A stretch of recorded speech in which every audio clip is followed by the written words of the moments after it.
Tata tentrem karta raharja ing Jawa Tengah sumbering budaya agung mrih lestari ning bangsa strategi wawasan identitas Jawa Tengah.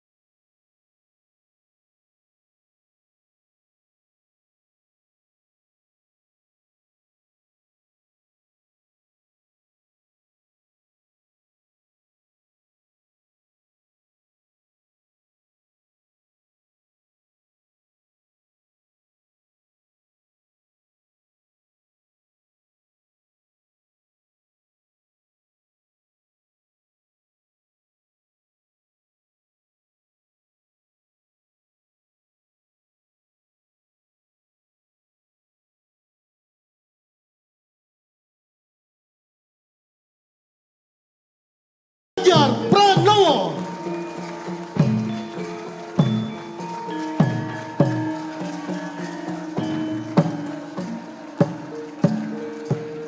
Selamat datang Bapak Sugeng Ramo. Sungguh kami keluarga besar Lembaga Dakwah Islam Indonesia sangat berbahagia dengan kehadiran Bapak dalam acara Rapat Kerja Nasional Lembaga Dakwah Islam Indonesia tahun 2023.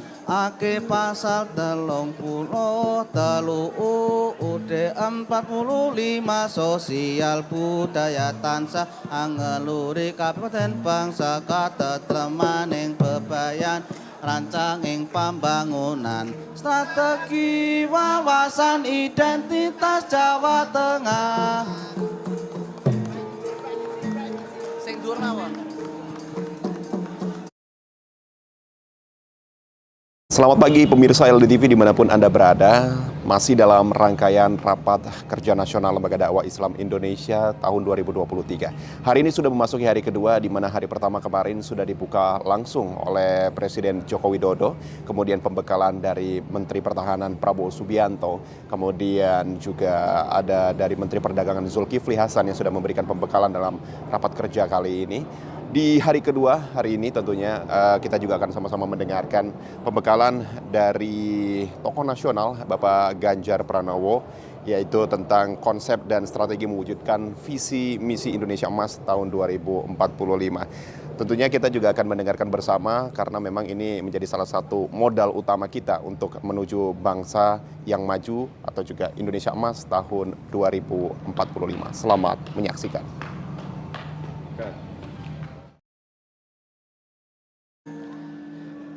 Menyanyikan lagu kebangsaan Indonesia Raya. Hadirin dimohon berdiri.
teriring ucapan terima kasih, hadirin disilahkan duduk kembali.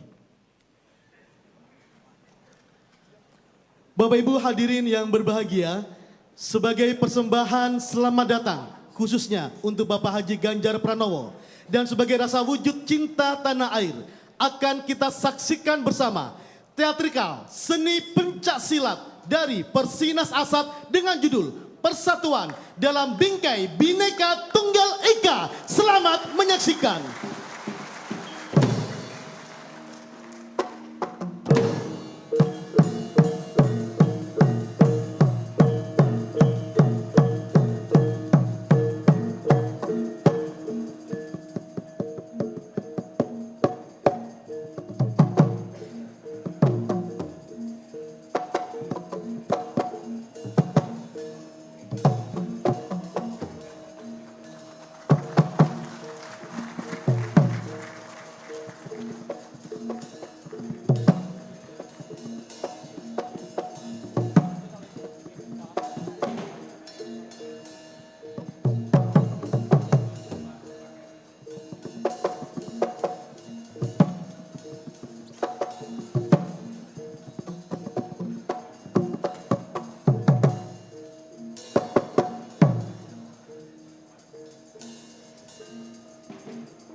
Assalamualaikum warahmatullahi wabarakatuh.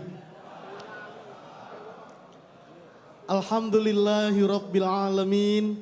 Ashhadu an la ilaha illallah wa ashhadu anna Muhammadar Rasulullah sallallahu alaihi wasallam wa ala alihi wa ashabi amma ba'da.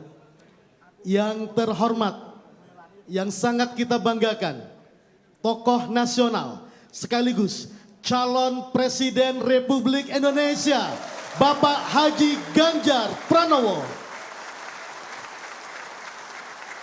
Yang kami hormati Ketua Umum Dewan Pimpinan Pusat Lembaga Dakwah Islam Indonesia, Bapak Insinyur Kiai Haji Kriswanto Santoso MSc. Yang kami hormati para alim ulama, Bapak Ibu tamu undangan, dan hadirin peserta Rakernas yang berbahagia. Puji syukur kami panjatkan kehadirat Allah Tuhan Yang Maha Kuasa. Hari ini, Rabu 8 November 2023, bertempat di Grand Ballroom Gedung Serbaguna Minhajur Rasyidin Jakarta, kita bersama-sama bisa menghadiri acara pembekalan materi Rakernas LDI oleh tokoh nasional calon Presiden Republik Indonesia, Bapak Haji Ganjar Pranowo. Sholawat serta salam semoga tetap tercurahkan keharibaan junjungan kita Nabi Muhammad Sallallahu Alaihi Wasallam. Bapak Ibu hadirin yang kami muliakan, selanjutnya kita akan menyaksikan bersama tayangan video Harapan Masyarakat untuk Indonesia.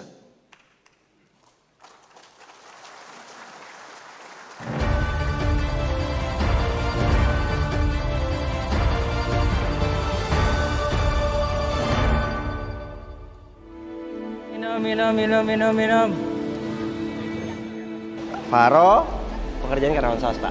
Halo, nama aku Gaitsa dari Institut Teknologi PLN. Nama saya Hartanto, saya security di Grand Indonesia Mall.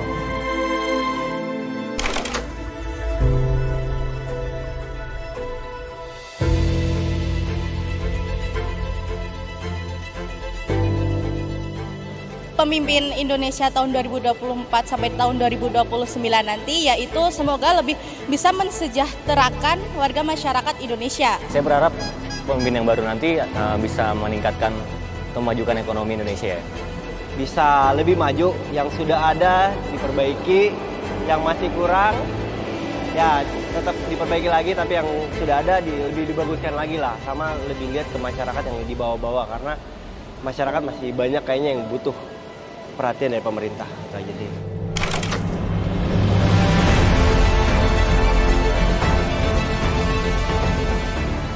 Lebih tegas dalam menegakkan hukum di Indonesia. Amanahnya diingat selalu gitu. Selalu peduli sama rakyat kecil.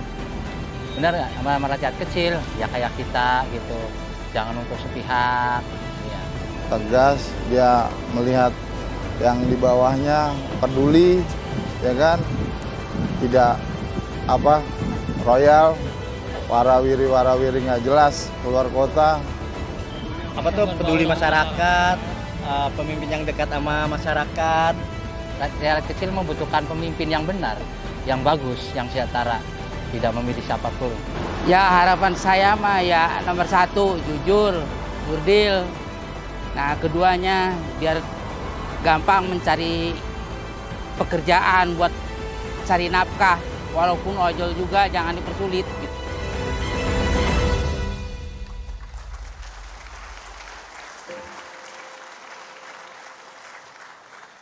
Bapak Ibu hadirin yang berbahagia, selanjutnya kita akan ikuti laporan Ketua Umum DPP LDI yang kami hormati Bapak Insinyur Haji Kriswanto Santoso MSc. Disilahkan.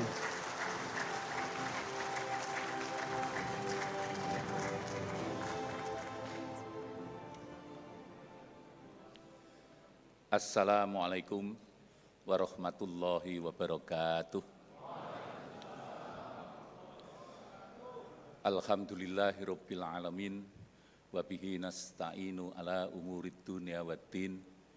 Asyhadu an la ilaha illallah wa asyhadu anna Muhammadar Rasulullah sallallahu alaihi wasallam wa ala alihi wa ashabihi amma ba'du. Yang terhormat Bapak Ganjar Pranowo, calon Presiden Republik Indonesia. Semoga Allah paring selalu berhasil, sukses, sehat, kuat, lancar, barokah. Tentu Pak Ganjar dengan rombongan yang kami hormati, para alim, para ulama, para kiai, Bapak Dewan Penasehat, dan seluruh jajaran pengurus, terutama peserta dan peninjau Rakernas LDI tahun 2003. Perlu kami laporkan Pak Ganjar bahwa ini diikuti 11.000, karena yang 10.000 online. Lebih dari 500 titik studium ini yang dihadiri masing-masing kurang lebih 20 orang. Sehingga 10.000 yang hadir di sini adalah sekitar 1.037 orang.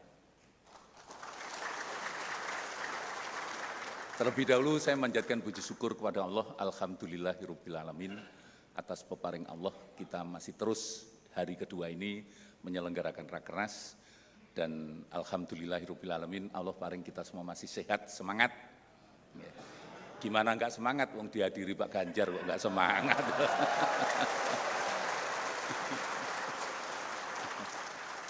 Sholawat serta salam kami aturkan kepada junjungan Nabi besar Muhammad Rasulullah sallallahu alaihi wasallam, para sahabat Nabi, para tabi'in, tabi'in, ulama-ulama usholihin, seiring dengan doa dan syukur saya, alhamdulillah jazakumullahu khairan.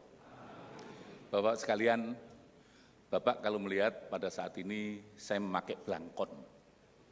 Saya sudah menduga Pak Ganjar pasti pakai kopiah. Kenapa saya pakai blangkon? Ada 3 alasan utama. Saya ketemu Pak Ganjar bertatap muka ini, yang pertama ketika saya undang mantu, alhamdulillah beliau hadir. Saat itu saya pakai blangkon. Maka saya tidak mau merubah, nanti pangkling dengan saya. Yang kedua, blangkon ini adalah ciri khas Jogja dan Jawa Tengah. Sehingga saya harus membawa diri, karena beliau dari Jawa Tengah, jadi blangkon pas. Tapi alasan yang paling penting itu alasan yang ketiga. Kenapa saya pakai blangkon? Untuk menutupi rambut saya putih dan kepala saya, kulit saya yang keriput.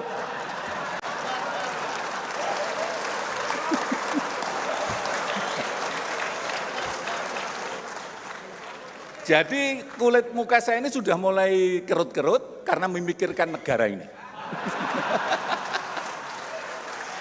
Rambut saya sudah mulai putih juga. Saya khawatir saudara nanti salah fokus. Maka sengaja saya tutupi dengan ini. Pak Ganjar yang sangat saya hormati, alhamdulillah kerawuannya kami mengucapkan terima kasih. Alhamdulillah jazakallahu khairan, Pak Ganjar telah rawuh. Beberapa hal alasan kenapa kami menyelenggarakan Rakernas ini Pak Ganjar. Yang pertama adalah kami sebetulnya ingin mengkonsolidasikan warga kami seluruh Indonesia agar berperan aktif untuk ikut menciptakan pemilu ke depan adalah pemilu yang damai, demokrasi yang benar. Itu yang kita inginkan. Karena adalah tidak elok ketika agenda 5 tahunan ini harus mengalahkan atau merusak tatanan yang sudah ada. Kami membina umat sudah sekian puluh tahun, beratus-puluh tahun, maka kami berharap ini tidak rusak gara-gara agenda 5 tahunan di dalam pemilu ini. Maka kami sengaja mengkonsolidasikan, mengundang stakeholder, tujuannya adalah mengkonsolidasikan supaya kami berperan aktif dalam melaksanakan pemilu ini, menyelenggarakan pemilu ini, yaitu dengan cara yang damai. Yang kedua kami menyelenggarakan ini adalah kami sengaja mendatangkan capres. Karena kami punya program-program kerja yang kita sebut sebagai 8 program kerja prioritas LDI. Yang pertama adalah bidang kebangsaan, kami letakkan pertama, karena kami warga negara Indonesia, lahir di Indonesia, cari makan di Indonesia, dan insya Allah mati juga di Indonesia. Maka kami berkepentingan dengan stabilitas Indonesia ini. Setelah kebangsaan ada keagamaan sebagai core bisnis kita, yaitu keagamaan untuk membentuk moralitas, akhlakul karimah. Yang ketiga, pendidikan untuk mendidik karakter yang betul generasi kita. Yang keempat adalah kesehatan. 4 ini Pak Ganjar kami sampaikan adalah merupakan program kerja prioritas yang menekankan kepada pembangunan SDM sebetulnya. Kebangsaan, keagamaan, pendidikan, dan kesehatan. Itulah kenapa kami mengambil tema mewujudkan generasi penerus SDM yang profesional religius dalam bingkai NKRI untuk Indonesia Emas 2045. Karena kami berpandangan 2045 itu tidak akan terwujud kalau kita tidak menyiapkan generasinya. Generasinya harus kita bangun.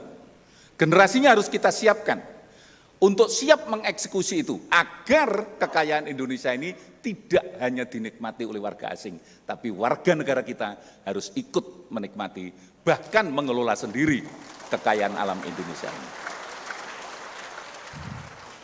Yang keempat adalah teknologi digital. Yang kelima adalah teknologi digital. Karena kita tidak mungkin lagi menghindar dari teknologi digital. Teknologi digital ini adalah sesuatu yang tidak bisa tidak mesti kita hadapi. Nah, bagaimana kita ini mengelola teknologi digital dari sisi positif dan memanfaatkan dari sisi positif. Kami telah kerjasama MOU dengan Kominfo untuk literasi digital, kami kerjasama dengan Gapura Digital, ya, di seluruh provinsi sudah melakukan untuk pemanfaatan teknologi digital kepentingan ekonomi kreatif dan usaha kecil menengah. Kami telah melakukan itu. Yang keempat adalah ekonomi syariah. Nah, yang keenam, ekonomi syariah.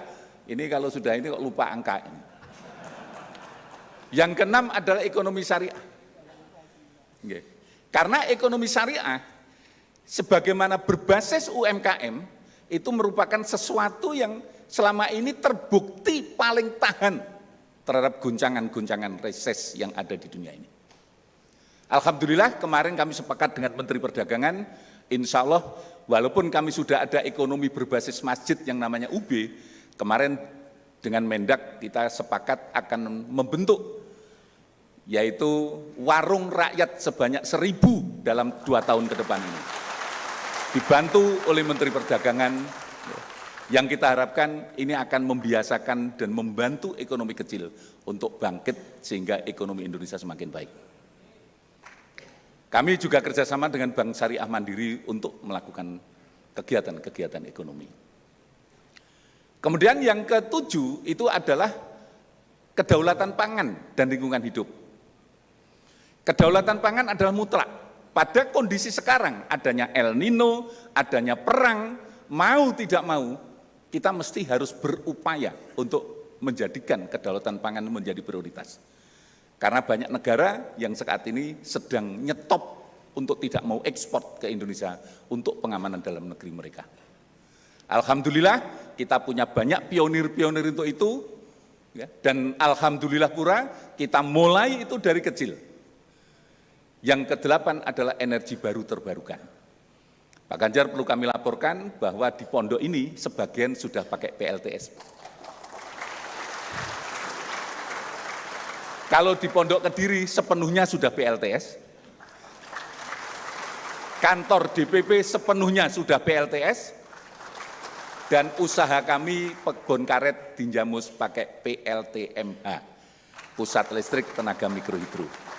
Itu upaya kami dalam rangka energi baru terbarukan, karena kaitannya dengan lingkungan hidup. Saudara-saudara sekalian, Pak Ganjar sangat saya hormati, kami menyadari keinginan baik kami ini tidak akan bisa terwujud dengan baik kalau tidak disinergikan dengan kekuatan otoritas.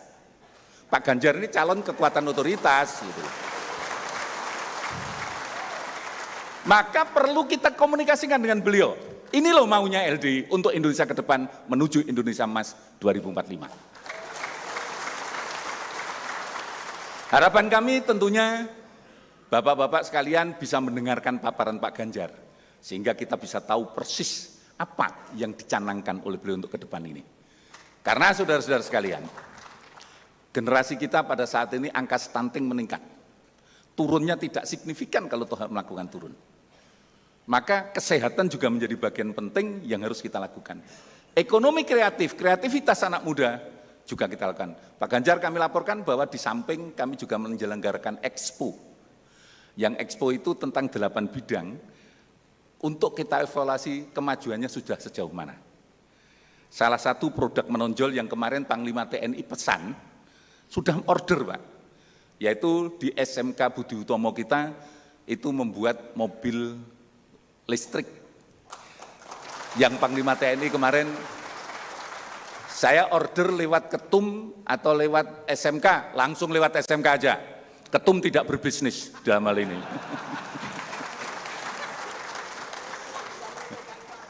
Kemudian juga ada, kita mendorong kreativitas dari anak-anak muda. Salah satunya adalah saudari Kalista. Sejak kelas 1 SMA, dia sudah menjadi desainer yang handal. Produknya sekarang dipakai oleh seorang penyanyi internasional dari Amerika, yaitu Billie Eilish. Billie Eilish memakai produk ini, dan terus produk ini akan dikembangkan terus, kita didik terus, sehingga betul-betul Bapak-bapak sekalian, kita bisa mendorong warga kita untuk hidup, menghidupkan ekonomi kreatif ini, sehingga kesejahteraan bisa tercapai. Untuk itu, kami mohon Pak Ganjar nanti bisa untuk memberikan apa kira-kira dilakukan yang bisa disinergikan ketika nanti Pak Ganjar menjadi presiden,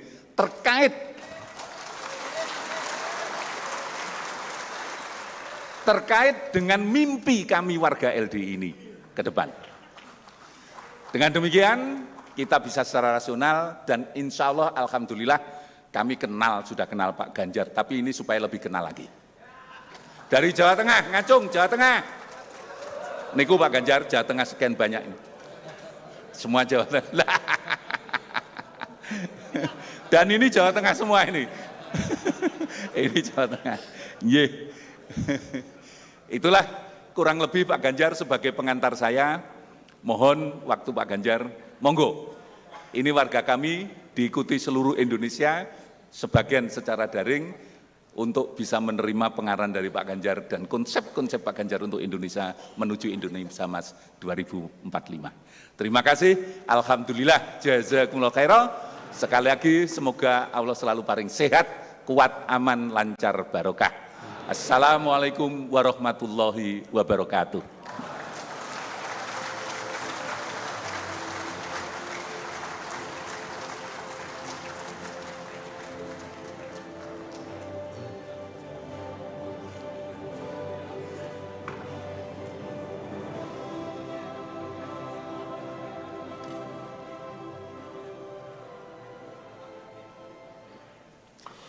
Bapak Ibu hadirin yang kami muliakan, mohon untuk diperhatikan pembekalan materi Rakernas LDI oleh tokoh nasional dan calon Presiden Republik Indonesia Bapak Haji Ganjar Pranowo. Disilahkan.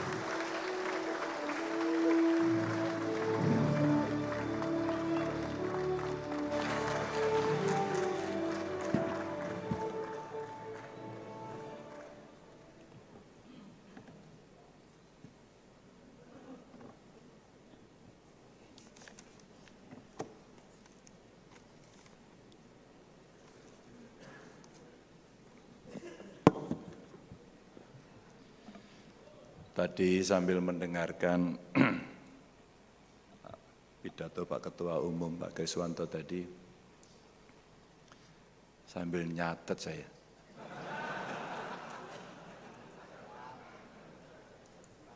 Kok yang disampaikan beliau itu sama yang mau saya sampaikan.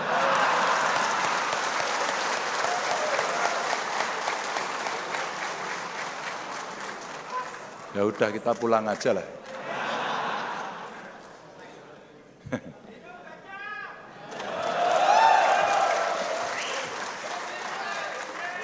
Ini sebenarnya siapa nyontek siapa itu loh. Nggak jelas. Saya tidak akan ikut-ikut membuka kopiah, nanti ketahuan juga rambutnya sama gitu. Saya tidak ikut-ikut untuk bicara kerut muka, nanti dikira sama. Assalamualaikum warahmatullahi wabarakatuh. Alhamdulillah wa syukurillah wala khala wala quwata illa billah, amma ba'd. Yang saya hormati Ketua Umum DPP LDII Insinyur Kiai Haji Kriswanto Santoso, dan tentu beserta seluruh jajaran. Ada sesepuh di sini, ya Aziz. Saya tanya tadi naik off-road apa Harley. Hadir juga Bapak Ibu sekalian peserta, ini seluruh Indonesia ya? Tak kira Jawa Tengah tok. Bapak Ibu, saya punya paparan, mudah-mudahan bisa menjelaskan apa yang kemudian kami bayangkan dan bagaimana saya meminta para ilmuwan untuk melakukan exercise. Sehingga apa yang saya sampaikan ini ya setidaknya match lah dengan apa yang menjadi harapan masyarakat dan tantangan global. Tentu LDII bukan tempat pertama kami bisa memaparkan, dan di tempat lain kami juga mencoba memaparkan paparan ini. Boleh ditampilkan? Bapak Ibu, saya juga bertanya kepada masyarakat bahwa apa yang sekarang menjadi persoalan, tadi representasi yang ditampilkan di sana rasa-rasanya cukup bisa mewakili dengan baik. Kemarin saya ke Palembang ketemu masyarakat, yang terjadi adalah, oh Pak, harga beras mahal hari ini. Iya, wong lagi El Nino. Lombok mahal, beneran. Ben naeme Lombok ora okeh-okeh. Nek okeh iso kepedesan, nek pedes iso lara weteng. Dan nanti nular pada medsosnya tambah pedes. Tawa ini mesti ikut-ikutan. Tapi itulah keluhan. Kemarin saya ke Palembang juga, Pak, harga karet jatuh. Tolong Pak pikirkan nasib kami. Lapangan pekerjaan tadi yang disampaikan. Tentu dalam ekonomi nasional, hari ini kita berjuang pertumbuhan ekonomi yang mesti kita dorong lebih kencang lagi, karena pencapaiannya hari ini masih kurang, dan ini mesti kita dorong lagi. Termasuk tentu saja ya nilai rupiah kemarin lagi anjlok, ya, indeks harga saham juga anjlok. Itu makro-makro ekonomi yang ada. Kok ganti-ganti tak mau? Oh iya. Jadi Bapak Ibu, saya akan menjelaskan beberapa. Kalau kita bicara apa yang hari ini bisa saya tunjukkan menuju Indonesia unggul. Jadi keunggulan yang kita miliki bisa kita potret dari potensi yang ada. Ini sebenarnya adalah visi misi besar. Ekonomi kita berdikari Bapak Ibu, maka tadi betul SDM kita mesti siap. Ya. Pemerataan pembangunan ekonomi Bapak Ibu, ini mesti mendorong bahwa gapnya makin kecil. Ya. Kalau kita bicara lingkungan hidup berkelanjutan, ekonomi hijau, ekonomi biru, karena anak cucu kita membutuhkan lingkungan yang baik. Ya. Yang tinggal di Jakarta dan sekitarnya angkat tangan. Oke, kemarin sempat rame karena kok polusinya tinggi. ISPA, sakit batuk-batuk kok banyak. Ada apa ini? Ini pembangunan berkelanjutan. Terus kemudian tata dunia baru yang lebih baik, berkeadilan melalui politik luar negeri yang bebas, aktif, dan memperkuat pertahanan. Kemarin saya ujian di CSIS tentang polugri ini, politik luar negeri. Duta besarnya banyak datang, pengamatnya banyak datang, mereka bertanya. Hari ini saya katakan dunia sedang tidak baik-baik saja. Demokrasi mundur. Dominasi negara kuat pada yang kurang kuat terjadi. Perang terjadi. Hari ini kita melihat seluruh dunia sedang protes apa yang terjadi antara Palestina dan Israel. Kita sedang sedih, belum baik-baik saja. Lalu saya ditanya, kira-kira kalau Pak Ganjar bagaimana? Ya, kita harus berhubungan dengan banyak negara yang sama-sama bisa saling menguntungkan dan tidak saling menindas. Ini menurut saya penting.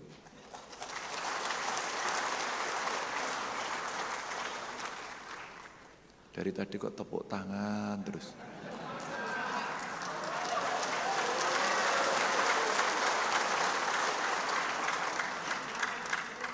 Saya tidak akan ngasih sepeda lo ini. Kaget aku. Ini ciri-ciri guyune wong Wonogiri Mas Katno. Sedulure Mas Katno.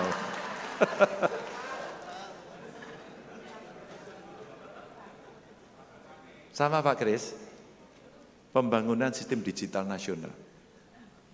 Ya. Mau tidak mau betul beliau sampaikan tadi, kita nggak bisa lari dari situ. It's a must. Maka semua mesti menyiapkan diri. Tapi dunia juga hari ini lagi kebingungan menghadapi apa yang disebut sebagai AI, Artificial Intelligence. Tiba-tiba suara kita bisa sama, tiba-tiba wajah kita bisa sama, tiba-tiba seolah-olah itu kita. Padahal itu artificial. Dan dunia hari ini menghadapi situasi itu. Kemudian ada pembangunan manusia Indonesia yang unggul pas SDM karena kita mendapatkan bonus demografi. Bapak Ibu,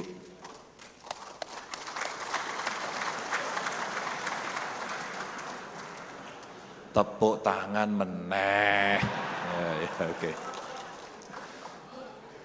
Kalau kita mau mendapatkan keunggulan, Pak, persis tadi.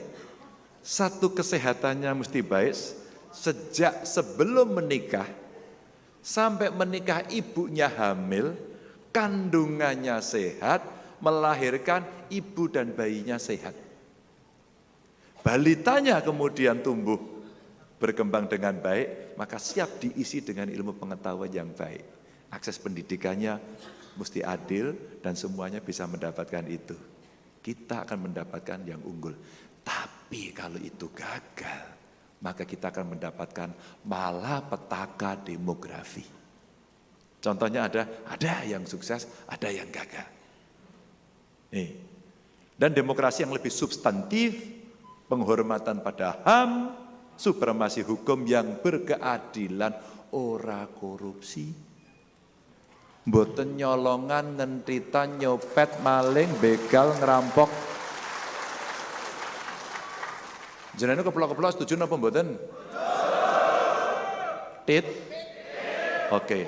Niki mboten kula bahas kabeh. Jenengan tambah mumet kula men nganti wanen. Ayo, berikutnya. Nah, Bapak Ibu, ini yang akan saya sampaikan dalam beberapa hal. Saya mulai dari industri digital dulu. Oh, ada KPA-nya di sini tuh. Aku ndangak-ndangak nang kono tengeng. Jadi rata-rata screen time Indonesia, ngerti ora Mas screen time? Apa? Siap lho, ora ngerti lho sampai ini keploke tok sing banter lho. Jadi rata-rata orang akses itu ternyata Bapak Ibu kita itu 5,7 jam. Kalau Thailand saya bandingkan aja 4,7 jam. Jadi kita itu ternyata sering pegang handphone. Iya, delon nih pada. Ya, biasanya tangi terus yang digoleki. Pinter, terima kasih atas pengakuannya. Dan ini ada 238 juta jiwa penduduk Muslim Indonesia, kurang lebih 87% yang akan berhubungan dengan dunia digital. Pertanyaannya,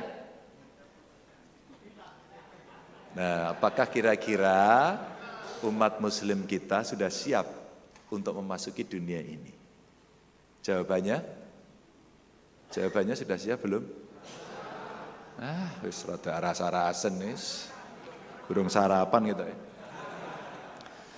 Dan kita harus menjadi produsen bukan konsumen karena pasar yang besar sekali itu bisa kita dorong untuk kita optimalkan dan kita menjadi tuan rumah. Itu artinya SDM-nya yang baik. Transaksi digital kita Bapak Ibu itu gede banget. 476,3 triliun. Ngeri ya. Dan aplikasi yang kita miliki itu bukan punya kita, Rasano. Gitu. Market, Indonesia sebagai market diserbu habis-habisan. Yuk kita dicolek, diingetin, ayo kita bangkit.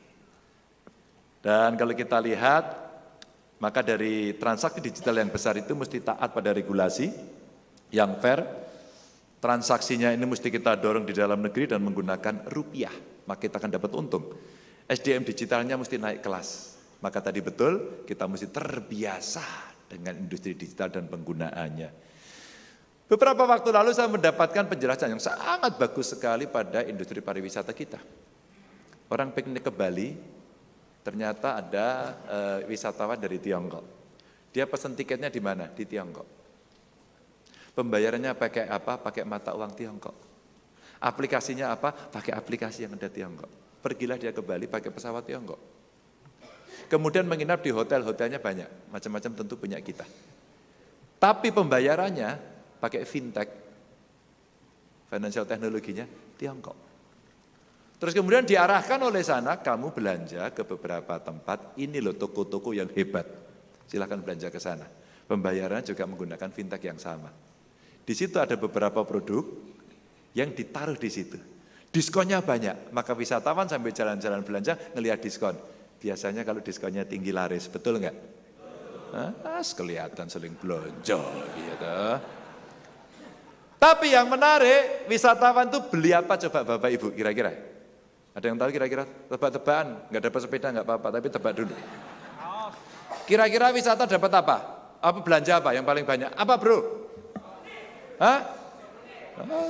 Wagu, souvenir nopo ngoten lho. Kaos, apa nih? Kalau di Bali, patung apalagi? Gantungan kunci, wah ngirit banget. Apa? Terus apa lagi? Ya, pasti Anda kaget, tidak ada semua. Ternyata yang mereka beli adalah kasur. Kaget. Ternyata di toko itu ada kasur made in China, latex, dan diskonnya sampai dengan 70%. Dan yang menarik, bukan produksi kita. Jadi mereka pesen barang diskonnya dari kita, membayarnya pakai fintech sana, dan itu nganternya tidak dari Bali, dari sana ke sana. Tempat belanjanya saya di Bali. Paham kan sekarang? Bagaimana dunia yang maju ini akan seperti itu. Ini transaksinya Bapak Ibu. Maka kalau kita tidak nyandet, tidak narik mereka agar bisa bertransaksi menggunakan fintech kita, uang kita, ya, maka kita tidak mendapatkan gain. Potensi pertumbuhan kapasitas dari data center kita itu 670 MW dan surplus listrik kita bisa terpakai, lapangan kerja akan naik, upskilling SDM, lagi-lagi SDM, mesti siap, kalau enggak lewat. Dan potensi ekonomi kita hampir 4.500 triliun lebih potensinya. Maka Bapak Ibu, Anda punya pilihan, apakah kita akan mewujudkan itu atau tidak. Lanjut. Maka berikutnya akan saya sampaikan adalah, nah ini, transisi hijau. Cocok tak Pak Kris? Ini transisi hijau nih. Ini omongnya ngeten niki ginten-ginten. Jadi yang pertama bagaimana kita mencegah, mengurangi, memperbaiki kerusakan lingkungan. Tadi itu ada yang ditanyain, apa mesti kita lakukan? Kalau sudah baik kita teruskan. Kalau belum baik, oke kita perbaiki. Kalau itu kurang baik, kita tinggalkan, kita ganti. Itu cara berpikir anak muda progresif, sangat rasional dan matang. Maka mari kita lihat transisi hijau ini, Bapak Ibu. Energi baru terbarukan kita menjadi begitu penting karena kalau kita bicara biaya untuk mencegah, mengurangi dan memperbaiki itu bisa 1,1371 triliun. Mari kita lompat ke sana dulu. Kalau kita mau investasi transisi energi, ya, untuk energi baru terbarukan kita butuh 1.300 triliun. Ini saya tawarkan kemarin dalam pertemuan US Chamber dengan para pengusaha Amerika di CSI saya sampaikan, ada banyak duta besar di sana juga. Kita tampilkan ini. Roadmap-nya sudah kita siapkan. Itu kalau nanti kita betul-betul energinya hijau. Terima kasih beberapa pondok pesantren tadi rooftopnya sudah mulai menggunakan solar panel, ada mikrohidro yang dipakai, itu keren. Itu keren. Wong kita punya kok, kita daerah tropis kok, hujannya tinggi kok, banyu ki menglewat tok. Kenapa tidak ditahan, kenapa tidak dibendung, kenapa tidak disimpan, dan kenapa ketika kemarau seperti kemarin-kemarin ini, sekarang-sekarang ini, orang marah karena nggak dapat air. Ya, Ibu. Ini kan logika gampang aja tuh. Ketika saya bicara dengan Presiden, waktu itu saya masih gubernur, sekarang pengangguran. Ini pengangguran kok ingin jenengan undang mriki ta kula niki. Nah, pada saat itu Bapak Ibu, ternyata Indonesia yang gedenya minta ampun seperti ini, bendungan kita itu dengan Korea Selatan aja kalah. Jangan ngomong Jepang ya, jangan ngomong Tiongkok ya. Kalah kita. Kita itu hanya 300 sekian. Mereka itu puluhan ribu. Terbayangkan? Terbayangkan. Dan air selalu menjadi persoalan utama. Kalau kita menggunakan energi yang lama, yang orang bilang ada stempelnya kotor lah, mencemari lah. Nah ini, BPJS itu ternyata catatan di 2023 ngobati orang itu kira-kira 17,8 T karena polusi udara. Ngeri ya Bapak Ibu. Kita mau di sini atau mau pindah ke sana? Ya. Tapi kalau mau pindah ke sana siap-siap loh. SDM-nya bagus, maka pendidikan. Digenjot, dipaksa, dikasih akses, ada afirmasi. Ya, ini. Dan potensi lapangan pekerjaan dengan membuat IBT itu bisa 3,7 juta. Nyambut gawe bro. Nyambut gawe 3,7 juta anak jenengan, putune jenengan nyambut gawe. Dengan teknologi tinggi. Maka sekolah, vokasi menjadi penting. Ada skill set yang mesti dibangun, teknik lingkungan, teknik pangan, data scientist, ya. Terus kemudian ilmu bagaimana kita mengelola material kita yang kita miliki sangat kaya sekali. Lanjut. Ya. Itu ekonomi hijau. Nah sekarang ekonomi biru di laut. Wilayah kita 77% laut. Tapi baru 7,6% sektor maritim ini berkontribusi pada DGB kita di tahun 2021. Ini data di 2023, sebelumnya belum tercatat. Artinya laut yang gede banget itu masih punya potensi untuk kita kelola dan kita butuh putra-putra panjenengan atau panjenengan. Kalau angkatan laut itu Yales Viva Jaya Mahi, di laut kita jaya. Oh, gitu. Maka perikanan tangkap harus kita kelola sendiri. Kapal kita mesti gede. Pada mencilik-cilik tok itu. Pelaku-pelik gitu kan. Dan yang teng laut niku one day fishing niku lho. Nangkep ikan hanya sehari. Sementara kapal dari luar masuk dengan illegal fishing, gedenya minta ampun. Dia punya teknologi yang mantap, cold storage-nya ada. Bahkan kadang-kadang karena nggak dapat, dia beli dari kapal-kapal penangkap ikan yang lain, dia bertransaksi di tengah laut, itulah transshipment. Rugi meneh. Siapa yang mengawali? Siapa yang mengamankan? Ada tentara, ya, yang tenaga kerja juga ada sana, polisi air ada, Kementerian Kelautan ada, tapi masih terjadi. Maka kita butuh keunggulan di sini. Termasuk sistem pengawasan. Yang saya bayangkan apa? Satelit. Yang saya bayangkan kemudian teknologi tinggi kapal kita untuk ngejar penjahat. Yang solarnya tidak pernah habis. Kapalnya bagus, solarnya ora enek. Solarnya kebak, kapalnya bangter, senjatanya bagus, ora enek pelurune. Pelurune enek tembaknya mejen, ora entuk. Semua harus fit, dikontrol betul. Itu kalau kita mau jaya. Maka angkatan laut kita mesti kita dorong. Angkatan laut kita mesti modern. Itu kekuatan yang kita miliki dari hampir 77% wilayah kita. Itu baru tangkap, belum budidaya. belum energi yang ada di sana. Rumput laut itu juga bisa menjadi ekonomi yang luar biasa. Bapak Ibu, gede banget ini. Ini belum selesai. Nah, kita pengen sustainable fishing, jadi penangkapan ikannya berkelanjutan. Maka kalau kita bicara ya dari 12 juta ton menjadi 15 juta ton, ini berdebat. Yang terukur itu seperti apa Pak Menteri? Nangkep ikan tapi boleh terukur. Ya. Kalau kemarin saya bicara sama Bu Susi, ngobrol pada saat beliau, cantrang nggak boleh. Maka ikan kecil-kecil nggak boleh ditangkap. Yang perlu ditangkap yang gede-gede, gitu. Itu kabarnya, agar bisa sustain. Kemudian menjadi perdebatan, nelayannya protes. Oke, bagaimana kalau kita mau memindahkan kebijakan? Maka jangan merugikan yang sudah menjalankan. Itu prinsipnya. Kalau kita mau memindahkan kebijakan, jangan sampai merugikan. Mitigasinya mesti dilakukan. Di samping itu kita punya potensi blue carbon credit. Dodolan karbon dari laut. Di ASEAN mestinya kita memimpin keketuaan kita, kepemimpinan kita di ASEAN mesti bisa menggerakkan agar di ASEAN kita dorong. Karena kita di wilayah tropis, gambut, laut. Itu Bapak Ibu kalau tidak kita kelola, kita jual ke Eropa sana, karena kita kemudian membersihkan udara juga. Karbon kredit, kita jual menjadi karbon trading. Ini belum populer, karena belum populer, cepat-cepat kita populerkan dan kita mesti jadi juaranya.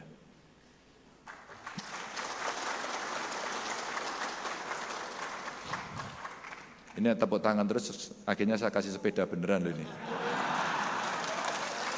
Wisata lestari, maka laut kita menjadi tempat yang sangat elok. Orang piknik ke Bali, padahal Papua ada nggak Papua ini? Papua ada, oke. Raja Ampat coba, indahnya luar biasa. NTB, Bunaken, waduh surfing di wilayah pantai selatan, pantai barat Sumatera. Waduh itu luar biasa. Maka peningkatan kemudahan dan konektivitas objek wisata menjadi penting dengan sistem transportasi yang baik. Wisata konservasi dan kearifan lokal yang mesti dijaga, dan lagi-lagi kita perlu SDM yang bagus. Skill setnya, vokasi keterampilan dan lingkungan ekonomi manajemen. Bapak Ibu, ekonomi biru. Lanjut. Siapa yang sudah ngantuk? Angkat tangan. Nah, ini memang kalau ngomong agak panjang, nggak ada kopi ini repot ini. Ya. Tenang, tepuk tangan lagi. Ya, tepuk tangannya keras tambahi. Dapat handphone. Ini kita bicara pangan hari ini. Nah, pangan ini penting ini. Cocok? Belum makan Mas? Pantes banter omongan ini. Pangan kita super kaya, tapi jangan paksa masyarakat kita untuk makan beras. Karena di timur makannya sagu. Di reliefnya Borobudur itu ternyata ada cerita sagu. Pada saat itu, artinya sebenarnya nenek moyang kita makan sagu. Wonogiri apa bro? Tiwul. Hidup tiwul. Dulu waktu saya kecil itu tiwul itu ambune apa? Penguk. Waktu saya kecil, saya juga makan tiwul. Saya makan sego jagung, penguk. Tapi hari ini saya datang ke Wonogiri, tiwul itu sudah plain. Udah mantap. Enak tenan. Lawe jangan lombok. Sambal bawang. Ayam goreng. Sing marake enak kita ayam goreng. Sok-sok ya entrung. Karo walang. Ya. Sudah ada yang pernah makan walang? Ibu-ibu pernah makan belalang enggak, Bu? Pernah ya, Bu? Ibu semangat banget loh. Entrung pernah, Bu, entrung. Pernah juga, itu proteinnya tinggi sekali. Dicoba aja. Ya, kadang-kadang ada yang bilang jijik gitu loh. Burung ngerasa kayak ya toh. Ini kok malah ngomong panganan toh ya. Tapi kita memang mau bicara pangan. Maka dimulai dari tahan pangan menuju daulat pangan. Tahan itu cukup. Cukup itu bisa dengan kebutuhan sendiri atau dengan impor. Nah, ini saya ceritakan kira-kira. Maka apa yang mesti kita lakukan? Satu, distribusinya yang cerdas. Kemudian pertanian di hulunya juga cerdas. Dan kemudian sama tadi, pengelolaan perikanannya, tangkap maupun budidaya harus cerdas. Nah, itu dimulai dari mana? Pokoknya datanya mesti benar. Berapa jumlah petani, berapa jumlah lahan, berapa jumlah nelayan, mereka ada di mana. Kalau datanya betul, maka dengan teori-teori yang tadi disampaikan, perencanaan kita jauh lebih baik. Tapi satu data Indonesia mesti segera beres. Itu anak muda mengerti. Ya. Kalau data kita beres, kita tahu kok. Kapan ini panen, kapan ini tidak panen, gagalnya kira-kira faktornya apa, apakah itu hama, apakah itu bencana, apakah karena kondisi ekonomi, perang dan sebagainya. Kita mesti siap kita hitung. Indonesia gede sekali, beda-beda. Waktu beda-beda, cuaca. Maka sebenarnya kita lebih manageable. Di sana kekeringan, di sini banjir. Terjadi. Atau kemudian sebaliknya. Artinya kalau kita mau bertani, iklim cuaca menjadi perhatian kita dengan data yang baik. Kita jadikan satu, maka kita akan bisa mendapatkan hasil yang baik. Ini sekarang mesti kita siapkan. Stok pangan, komponen cuaca, dan kondisi lahan mesti terpetakan dengan baik. Karena teknologi digital sudah ada Bapak Ibu. Maka kalau itu terjadi, yang saya katakan di awal tadi, orang komplain harga pangan mahal, bibit mahal, pupuk itu, wis larang torangel. Nggih mboten? Nggih iki sampean petani po. Nggih. Sosok nggih-nggih ra kepanggih ini. Yang petani pasti tahu pada soal ini. Obatnya mahal, Pak, harganya jatuh. Ini, maka stabilitas harga menjadi sangat penting, pangan dan pendukung pertanian. Maka saya sampaikan, Bulog harus kembali menguasai stok pangan. Jangan diliberalkan. Kalau diliberalkan, yang terjadi adalah persaingan dagang yang ada di sana. Bawang putih kita hari ini makin jeblok. Nanti bawang putih, kalah Pak, saniki Pak. Penuh mah dibuang. Cabai itu naik turun. Kok dalan rusak we. Oke jegelongan. Naik turun cabai.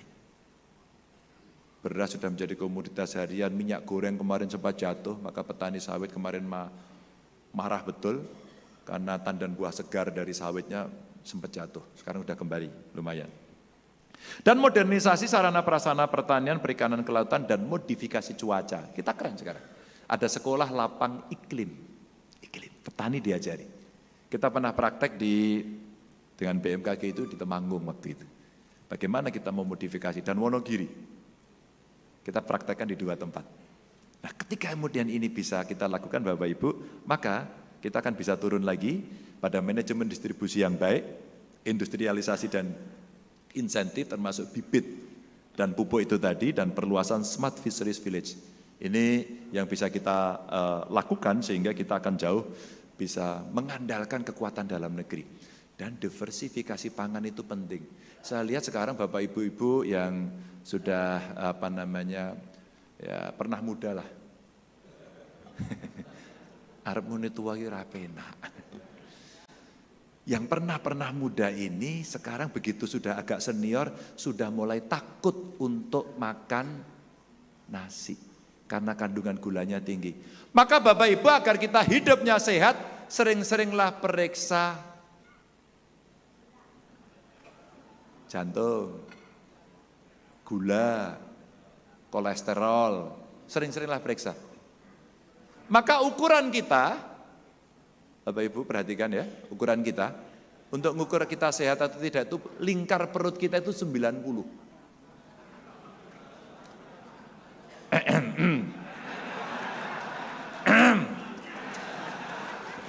Aku ora nyindir loh iki. Ada yang dokter enggak di sini? Dokter. Betul ya Pak dokter ya? 90 ya? Contohnya Pak Ganjar kayak loh. Contohnya Pak Ganjar, tiap hari olahraga, perutnya seperti ini.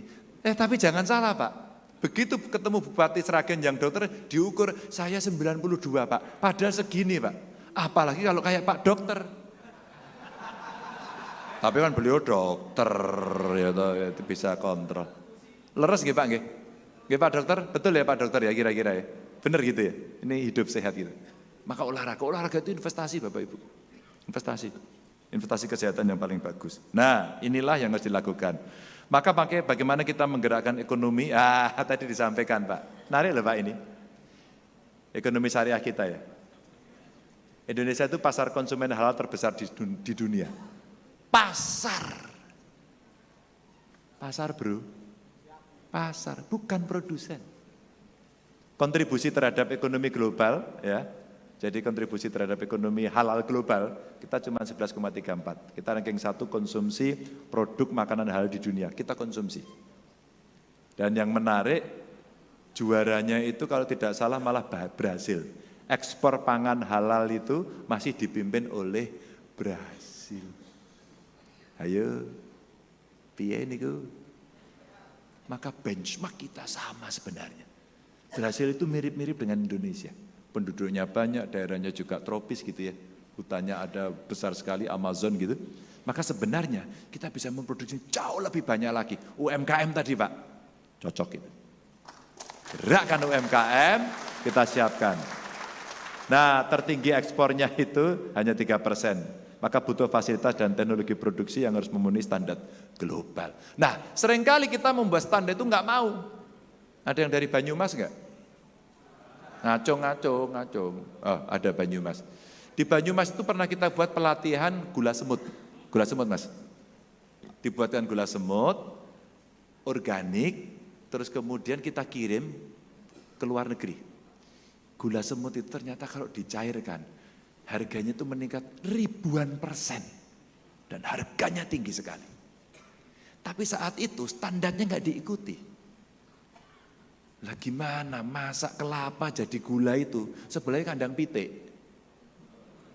Kayak pitik iki mabur nang dhuwure iki mung dingane iki hus ngono tok. Lah kalau pangan di luar negeri lah ciloko to itu. Sebelahnya toilet. Aduh.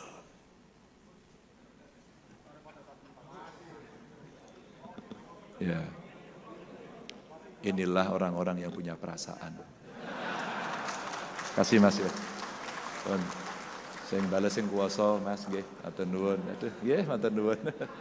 Insyaallah itu. Ya. Padahal sudah dari tadi loh saya ngomongnya. Ini yang punya perasaan ini. Atau ini menunggu perintah dari SK Ketum dulu ini. Instruksi. Alhamdulillah, Masya Allah. Setelah satu orang memberikan, satu berbuat baik. Ini ibadah. Buka ke. Ya. Aduh, matur nuwun. Saya curiga setelah ini ada yang ndulang nang aku. Matur nuwun Mas, nggih sing bales sing kuwasa, masyaallah. Nggih. Bisa dadi menteri lho iki.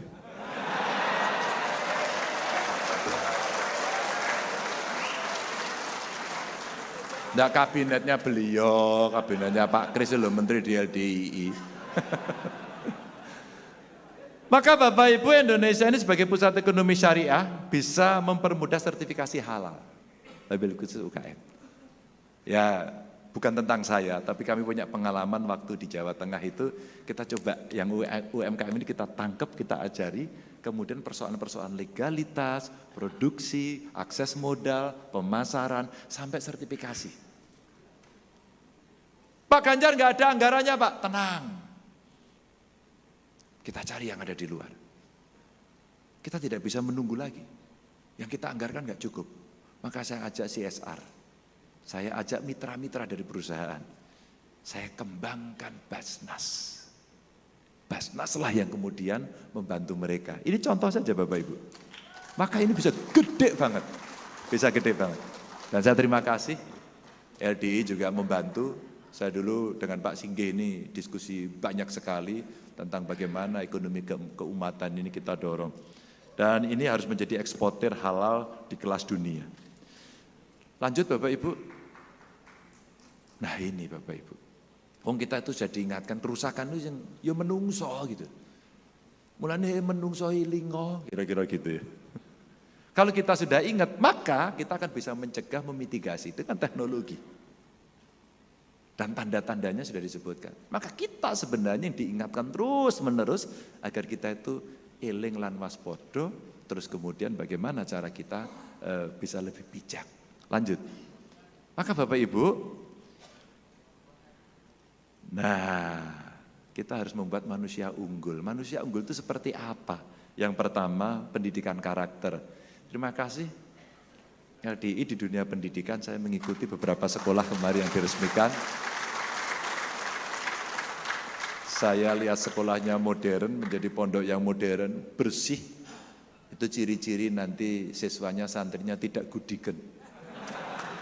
Mana bersih? Islam mengajarkan kebersihan, top lah itu ya.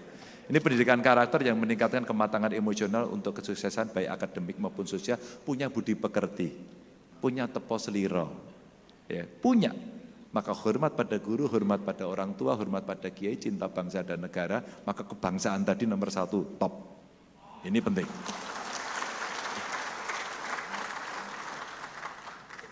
Enam 6,5% lulusan pendidikan tinggi Indonesia, baru 6,5% Bapak Ibu. Dan tingkat pengangguran terbuka masih 5,4. Maka kalau karakternya bisa terbentuk dengan baik, sejak dini, sejak PAUD, TK, ini biasanya ibu-ibu yang punya kepedulian tinggi, bapak-bapak juga nggak usah khawatir. Terus kemudian kita dorong agar anak-anak berkarakter. Dan itu diajari sangat bisa. Diparingi matur nuwun. Terus saya piye? Saya bisa nyanyi kira Mas? Waduh. Maksud saya orang biasa membiasakan terima kasih. Nek lewat derek langkung. Ngene lho. Paham tuh? Paham nek paham nyanyi yo. Dereng latihan ya Pak nih. Niki bayarannya mboten tekan mriku apa bau Pak. Apa yang mau kita sampaikan itu kalau orang terbiasa menghormati sesama, insya Allah dia akan punya karakter yang bagus dan dihormati. Lu di Jepang itu renek Pancasila ini nangkono. Itu membungkuk mengucapkan terima kasih itu sampai 45 derajat. Itu base itu hormati ya. Turun dari base itu base lewat menghormati. Saya nengok istri saya waktu sekolah di Jepang. Terus kemudian ketemu dengan ibu-ibu di sana. Ini menarik Bu. Ibu-ibu itu Bu, kalau mau memandikan bayinya, dia itu minta maaf sama bayinya. Kira-kira gini, nak kamu mau saya mandikan, maaf ya nanti agak dingin. Maaf ya tak sabuni mungkin rodok keculek sidik gitu. Tapi dia minta maaf. Dan ini komunikasi. Dalam buku kecerdasan emosional, bukunya Daniel Goleman itu dikatakan anak di bawah usia 2 tahun itu di kepalanya bisa 8 bahasa. Tapi nggak bisa merekam sendiri, dah diajari oleh yang senior. Dan itu ibunya itu memberikan dengan sebuah ketulusan pada anak. Ternyata getaran batin dan jiwa itulah yang membuat karakter anak itu muncul. Maka dia akan hormat sama orang tua. Ini contoh di Jepang. Maka kita membiasakan itu. Hanya 6,5% lulusan pendidikan tinggi, maka saya dorong mengentaskan kemiskinan tidak cukup dengan karitatif. Dikasih, dibagi, rebutan. Ada kades nggak di sini? Anggota LDI ada yang jadi kades nggak tuh? Bu Tija, ada, nggak ada. Kades itu biasanya dimarahi terus mesake. Pak, bantuan BLT ini kalau mboten kebagian. Mereka minta. Karena kebagian, wah dikorupsi kadesnya, nuduh. Karena tidak punya karakter. Yang miskin akhirnya dikasih hanya cukup untuk makan dan sebagainya. Padahal Bapak Ibu, kalau satu keluarga miskin, negara membantu, kita ciptakan di keluarga miskin itu, satu saja anggota keluarganya jadi sarjana, dia yang akan mengentaskan kemiskinan keluarganya. Saya membuat uji coba, Pak Ketum. Di Jawa Tengah itu saya uji coba gini. Membuat sekolah SMK, kenapa SMK? Biar lebih cepat, praktis. Hanya untuk keluarga miskin. Mereka dites dengan sangat ketat. Boarding school, pondok.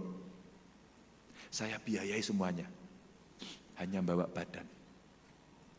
Yang terharu saya, tahun keempat saya sudah panen. Mereka sudah membiayai keluarganya, orang tuanya.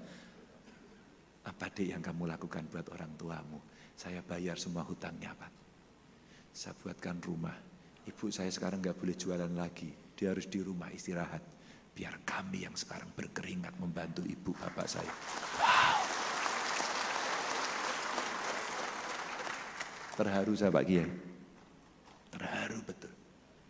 Anak ini punya karakter, tidak hanya sekedar material, tapi material yang dia dapatkan itu dikembalikan kepada orang yang sangat dicintai dan membesarkan, ayah dan ibunya.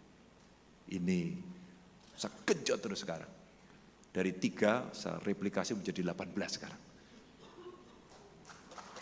Kira-kira Pak Ganjar bisa dinasionalkan enggak? Sangat bisa. Itulah tindakan afirmasi, affirmative action. Kalau di seluruh jejaring di Indonesia ini kita buat untuk khusus orang miskin, maka cara pengentasannya menjadi sangat sistematis. Pak Ganjar kok punya konsep ini, wong aku yo melarat. Bapak ibu saya itu tidak mampu, kami sekolah juga utang, pernah hutang rentenir. Waduh tidak enak. Dan hutang saya Pak, hutang orang tua saya itu lunas setelah kami semua bekerja. Jadi makan bulan ini itu, ya, makan bulan ini itu sebenarnya ngutang yang akan dibayar bulan depan. Itulah yang kemudian bagaimana caranya nak kamu sekolah. Dan saya disekolahkan. Adik saya pinter, kakak saya pinter. Kok saya pinter aku tok gitu ya.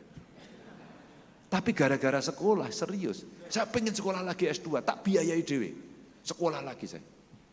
Dan karena sekolah itulah kemudian kita punya ilmu, bisa diamalkan, dan kemudian dipercaya orang. Nah kalau dulu saya nggak kuliah, nggak mungkin LDI hari ini ngundang saya, mungkin. Oke mbatan? Lagi mbatan. Wong kula nang mboten sekolah ra mudeng di tekon ya. Jenengan tekon apa ra mudeng?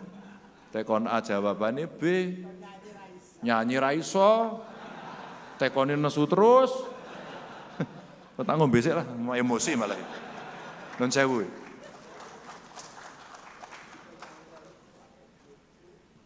Tekone ora iso. Mbon. Dan dari tingkat pengangguran terbuka inilah kurikulum yang siap kerja. Siap kerja, sekolah ini. Bapak Ibu, 7 dari 10 keterampilan paling dibutuhkan di tahun 2023 adalah soft skill. Ini dari World Economic Forum. Ini. Banyak pekerjaan lama hilang tapi muncul pekerjaan baru. Sopo sing nyongko nek zaman saiki orang pengen jadi YouTuber. Sekolah dur-dur ngopol ming kowe tukang masak.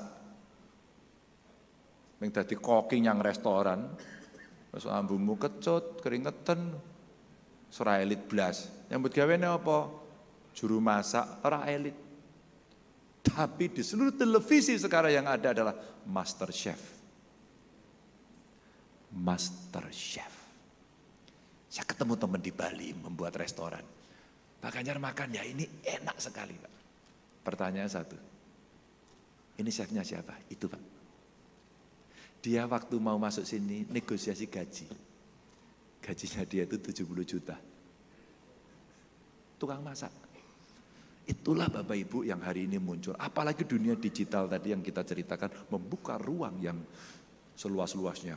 Coding, games developer, membuat aplikasi. Dia punya intellectual property. Waduh, itu dunia digital. Mungkin generasi yang kolonial tidak mengerti. Yang milenial yang ngerti. Apalagi generasi Z. Bapak Ibu, sampai saya melihat, tak lihat.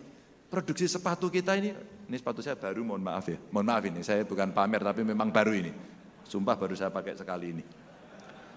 Ini produk anak-anak kita. Produk anak-anak kita, Bapak Ibu tahu enggak? Anak muda, generasi sekarang disebut Gen Z itu, mereka ternyata punya komunitas sneakers. Sopo sing mikir, komunitas sepatu sneakers. Sneaker niku nggih rada sepatu cat lah nek zaman dhisik. Komunitasnya itu se-ASEAN dan ketuanya orang Indonesia dan kemarin pameran produk khusus UMKM. Wow, hasilnya luar biasa. Itulah ekonomi baru yang bisa kita kembangkan. Maka anak-anak kita itu harus punya analytical thinking. Gak cukup sekarang hanya tahu tapi bisa menganalisis. Yang kedua kreatif. Dan yang ketiga mesti tahan, bisa beradaptasi, dan dia pejuang tidak pernah berhenti. Itu mental Bapak Ibu. Ini anak-anak yang SDM-nya mesti disiapkan. Jadi tantangannya nggak bisa biasa-biasa saja, harus luar biasa. Harus digembleng, digenjot, karena 13 tahun ke depan kita punya bonus demografi, ini waktunya. Dan kita nggak boleh salah. Nah kalau kemudian agak disiplin, mungkin anak-anak memandang itu kejem gitu ya. Kita mau disiplin, jangan ketinggalan. Ayo sekolah, kalau perlu dicari. Pak RT, Bu RT, RW, Lurah, Kades, tolong cari wargamu yang keluarga miskin, yang harus mendapatkan akses pendidikan, cari. Maaf, paksa dia untuk sekolah, paksa dia untuk belajar, agar kita bisa mendapatkan ini. Pun nggih kula ajeng mulih.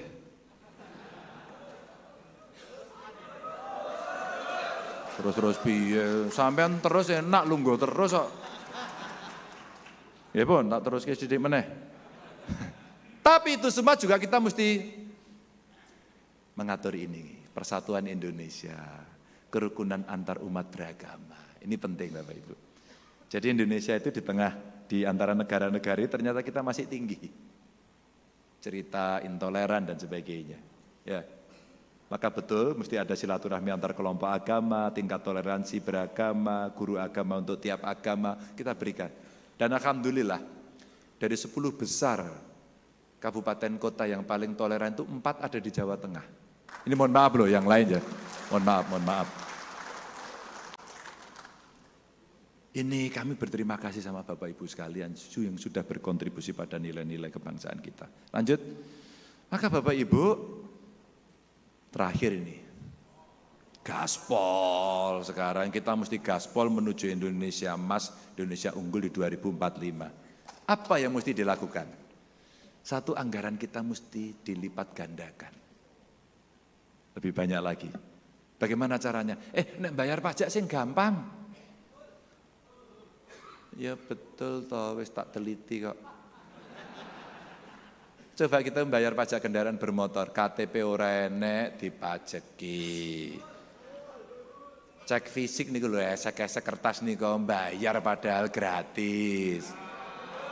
Nah, bener Mas? Jenengan ngerti? Jenengan korban apa calo? Alah, ngaku nih. Pernah ingat gak dulu ada gubernur ngamuk di jembatan Timbang? Payah itu. Payah kok jempol sampean ini loh. Pernah lihat gak gubernur ngamuk di Wonogiri karena jalannya itu cor-corannya ra bener? Pernah lihat gak gubernur nendang sekolahan? Ini gubernur ande gawean. Kenapa kita pengen kualitas kita baik Bapak Ibu? Untuk rakyat jangan dikorupsi, titik. Apakah untuk yang lain harus dikorupsi? Boleh Pak? Tidak. Ini pemerintahan bersih. Saya ngobrol sama Pak Mahfud. Satu nilai yang sama dari kami berdua adalah hukum harus pasti, harus tegak, sikat korupsi. Kebetulan kami berdua ini dari keluarga yang biasa-biasa saja Bapak Ibu. Bapak saya, mohon maaf pejabat tinggi, maaf, ketua RT. Bapak saya itu pensiun polisi, pangkatnya waktu itu masih pangkat kayak TNI, Letnan 1. Ya, di Tawangmangu, di Karanganyar sana, pensiun di Purworejo. Pensiun, susah. Begitu mau pensiun itu bukan istirahat, membuat usaha. Dodolan bensin, eceran. Saya jualan bensin eceran dulu. Bagaimana kita survive, kita bisa bertahan untuk bisa sekolah. Pak Mahfud ternyata sama, orang tuanya juga bukan pejabat. Maka jangan ajak saya menderita, wis biasa.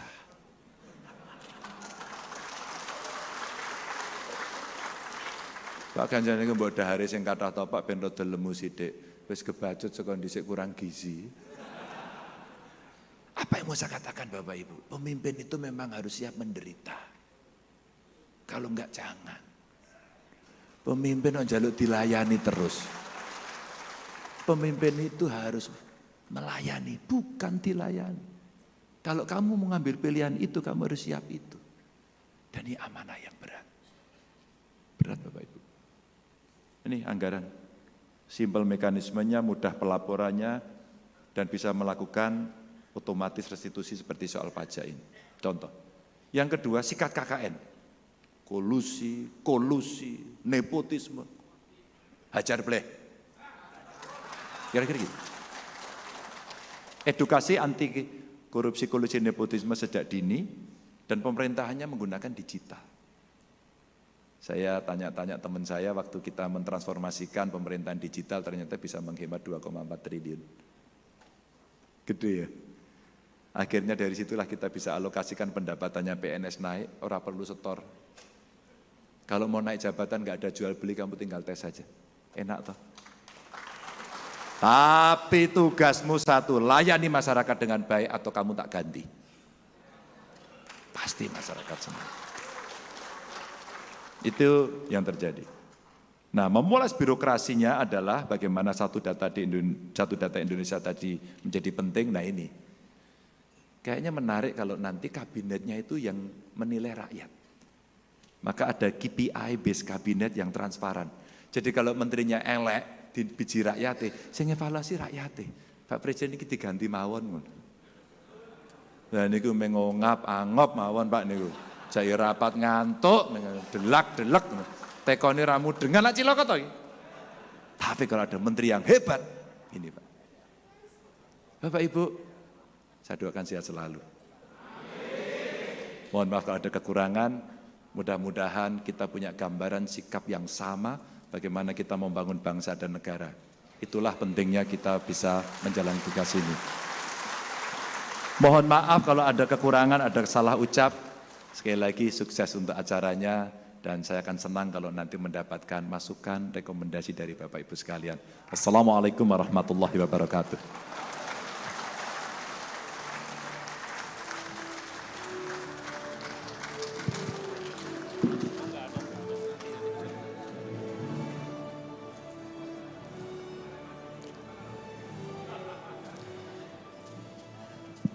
Demikian telah kita ikuti bersama satu rangkaian acara pembekalan materi Rakernas oleh Bapak Haji Ganjar Pranowo. Terima kasih atas perhatiannya. Alhamdulillahi jazakumullahu khairah. Wassalamualaikum warahmatullahi wabarakatuh. Selanjutnya mohon izin sesi foto bersama. Yang pertama sesi beserta seluruh peserta. Mohon hadirin untuk berdiri.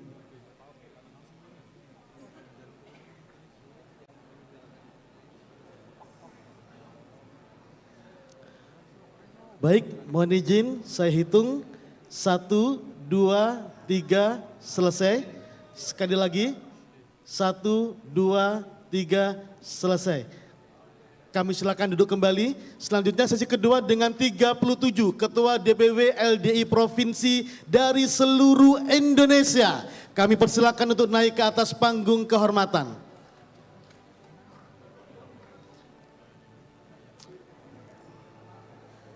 Mohon awak media untuk bisa bergeser.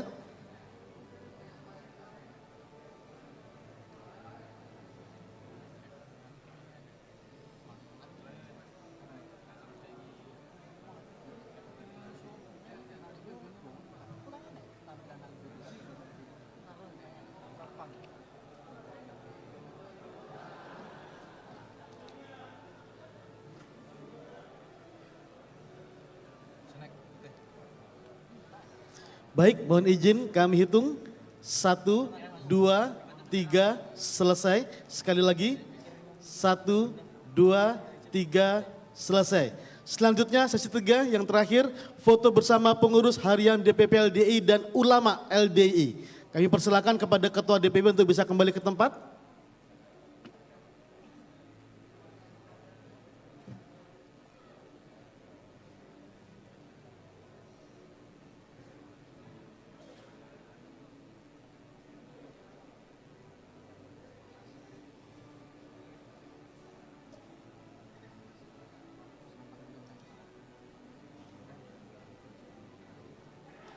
Tadi kita saksikan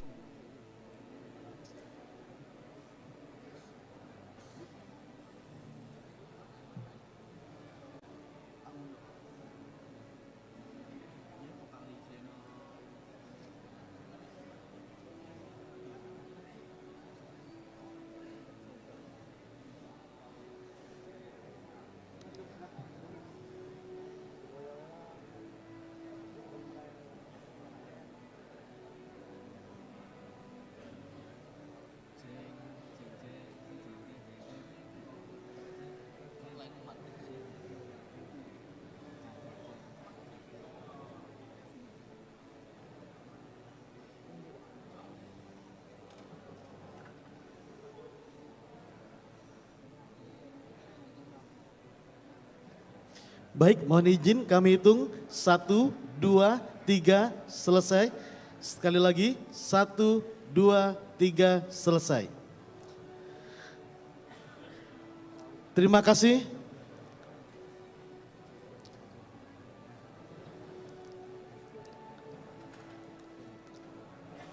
Bapak Haji Ganjar Pranowo berkenan meninggalkan tempat.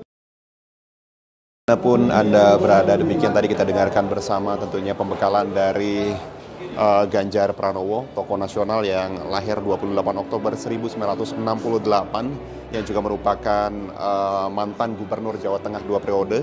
Selain itu dia juga merupakan Dewan Perwakilan Rakyat Indonesia dari fraksi PDI Perjuangan pada periode 2004 sampai 2009 dan juga 2009 sampai 2013, dan saat ini juga masih menjadi ketua alumni dari Universitas Gadjah Mada. Di dalam pembekalan tadi beliau menyampaikan bahwasannya untuk menuju Indonesia unggul melalui program Future Work Economy dan Talent. Salah satunya implementasinya menggunakan pembangunan ekonomi berdikari, kemudian juga pemerataan pembangunan ekonomi melalui ekonomi hijau dan biru, pembangunan sistem digital nasional, sains dan teknologi, serta pembangunan manusia Indonesia unggul.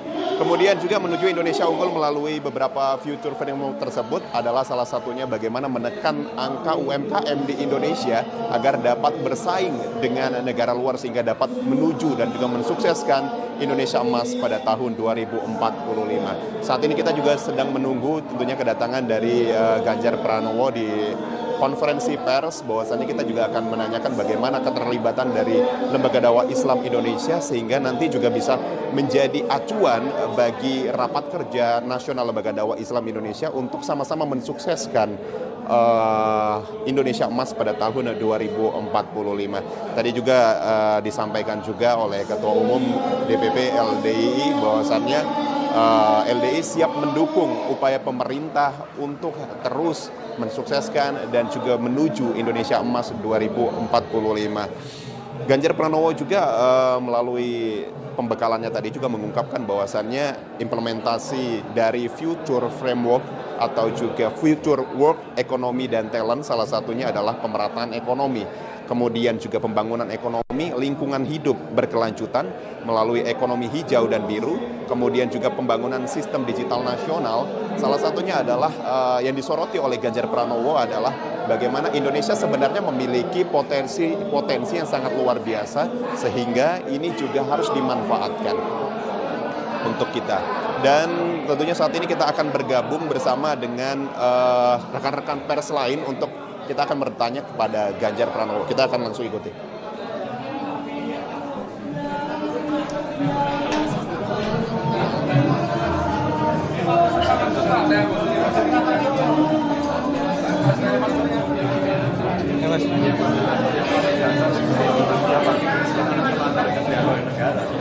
Kalau kemudian kita bicara bahasa, mereka tidak bisa apa-apa.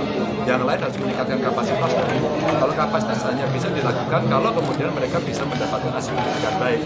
Nah, kenapa kemudian kita dorong satu keluarga miskin satu saja agar hidupnya lebih baik. Prototipe yang sudah saya lakukan umpama membuat SMK miskin. Dan itu ternyata mereka bisa menjadi penggerak di keluarganya dan bisa menjadi penopang di keluarganya. Capacity building. Nah, ketika kemudian mereka bisa bekerja, pekerjaan seluruh dunia loh. Maka kemudian pendapatannya menjadi sangat baik sekali. Sehingga kalau kita bicara basic income-nya dari tadi yang disampaikan, kalau pendidikannya bagus, dia akan mendapatkan income yang bagus. Maka kita yang menyiapkan dengan baik. Lagi? Kenapa? Oh ya, sudah diputuskan, jadi saya menghormati keputusan MK dan masyarakat semuanya punya hak untuk menilai. Tapi kemudian ada usulan juga bahwa hakim-hakim Kenapa? Oh enggak, saya sih tidak akan berkomentar soal itu karena sudah diputuskan ya kita hormati atas keputusannya. Semuanya silakan menilai sendiri-sendiri apa proses yang terjadi di sana. Kita harapkan demokrasinya besok lebih baik aja. Ganjar soal AI sendiri kan dari Bapak bilang artificial intelligence akan terus dibangkitkan oleh Bapak ya. Nah, tapi kan di sisi itu ada sisi negatifnya juga. Ada sisi negatif dan banyak dunia juga sekarang lagi resah soal itu. Maka saya kira ke depan mesti ada aturan-aturan mana yang boleh dan mana yang tidak boleh. Konkretnya Pak? banyak sekali kalau kita ada AI yang kira-kira bisa meniru dan itu akan merugikan seseorang, ya mesti ada batasnya. Jadi contoh saja yang konkret, suara orang bisa ditiru, wajah orang bisa ditiru, jangan-jangan kemudian direkayasa, kegiatannya pun sebenarnya artifisial, tidak beneran, kan itu bahaya. Oke, yang lain? Pak, dengan Mas Susri kemarin, Pak, ini apakah akan masuk ke dalam tim pemenangan atau seperti apa, Pak? Oh tidak, saya dialog biasa saja. Karena Bu Susi dengan saya punya kedekatan, kami berteman dengan sangat baik dan kami diskusi bagaimana masa depan bangsa ini, dan beliau punya pemikiran-pemikiran yang cukup banyak. Tapi kalau beliau mendukung, tentu kami akan senang. Oke ya. Negara Indonesia jadi ekspor pembangunan di Jakarta. Terus.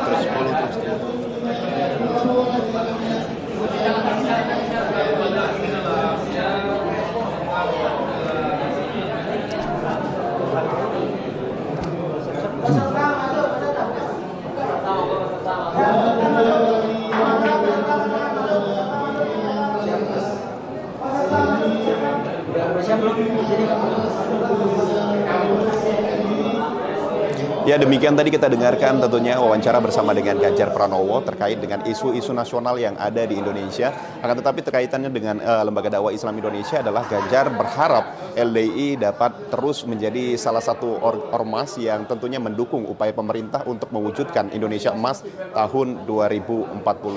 Selain itu juga tentu Ganjar juga menyoroti bahwasannya LDI sudah membantu pemerintah dengan upaya 8 pengabdian, salah satunya adalah lingkungan hidup, kemudian juga penggunaan sumber daya matahari, sehingga ini juga mampu membangun dan juga membantu upaya pemerintah untuk mewujudkan Indonesia Emas tahun 2045. Demikian yang dapat kami laporkan tentunya dari press conference Ganjar Pranowo untuk saat ini. Pembekalan lainnya masih dalam rapat kerja nasional Lembaga Dakwah Islam Indonesia tahun 2023. Selamat menyaksikan.